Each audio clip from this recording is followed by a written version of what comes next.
going to show you how to use speech to text, and I'm going to use the Notes app to do this. So I'm going to go ahead and I'm going to open my Notes app by clicking on it. And I've got my new note right here. To open up a new app or a new note, you just click that button up at the top.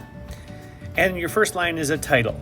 But before I'm going to do that, I'm going to initiate my speech to text by hitting the microphone next to my space bar. So here we go.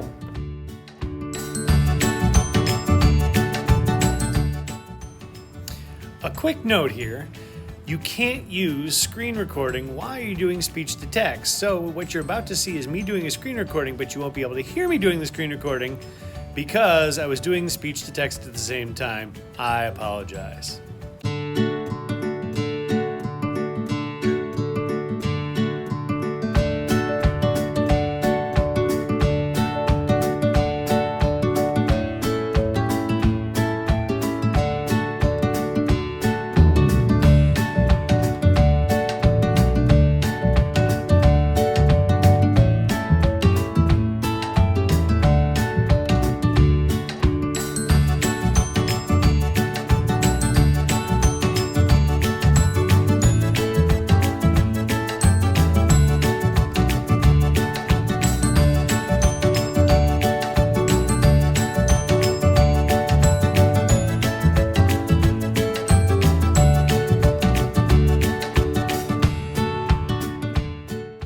You'll also notice that when using speech to text, it does make errors. So afterwards, you can go clean those up. A lot of them are highlighted by the blue, so you can find what it is that's messed up. So for example, bills needs to be capitalized, so then you have to go back and manually change those things.